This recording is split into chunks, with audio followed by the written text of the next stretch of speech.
Sanibona abafundi nababukeli bombele, nazi izindaba zomnotho ebeziseqhulwini kuleli sonto.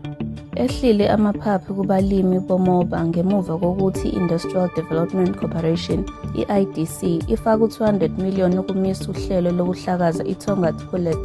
Icala lokuhlakaza iTongaat Hulett belisenkantolo ngoLwesine, kanti ngemuva kokuthi i-IDC ifake le mali, inkantolo ilihlehlisele umhlaka 17 nomhlaka 18 June ukuze zonke izinhlaka ezithintekayo zizothola isombululo sesikhathi eside sezinkinga zale nkampani.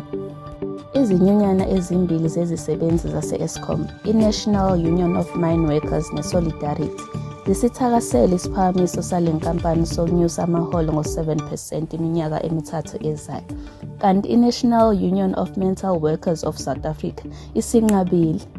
Isifake incwadi ethi, izingxoxo zifinyelele kwangqingetshe ngoba athi amalunga ayo afuna amaholo anyuke ngo-8%.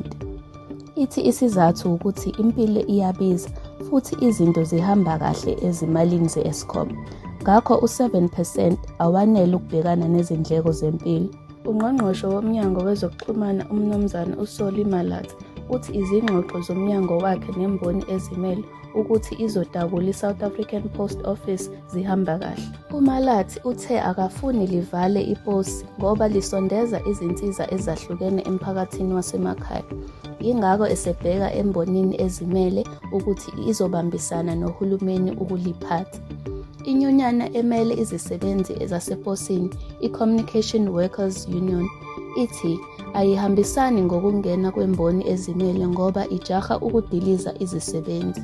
Inhlangano elwa nenkohlakalo i-Corruption Watch isigqugquzele abantu ukuthi baphawule ngomthethosivivinyo ohlongozwa uhulumeni ukuvikela abantu ababika inkohlakalo. Umthethosivivinyo i-Protected Disclosures Bill uhlose ukuvikela kangcono abantu ababika inkohlakalo, ubophe izikhohlakali iminyaka ewu-15. Umphakathi ungaphawula kusukela manje kuze kube mhlaka 14 kaMeyi. Inhlangano yezikhulu zamabhizinisi amakhulu eNingizimu Afrika, i-Business Leadership South Africa, ikuthakasela ukuqoka kukamakadebona kwezepolitiki uMnumzane uRuth Meyer ukuthi abe yinxusa lezwe eMelika. Funda ngonkosikazi uKinelo Rapesu, intokazi yaseGauteng, eyayingakaze izibone ilima, kodwa isiwumlimi wesifazane odlisela amadoda ogageni. Unkosikazi uRapesu unodedangendlale wepulazi lezinkomo, izingulube nezitshalo ezihlukene. Thola lezi zindaba nezinye ngokungena ku-www.umbele.co.za nangokusilandela ekhasini lethu leFacebook elithi Umbele Ikhanyile TM.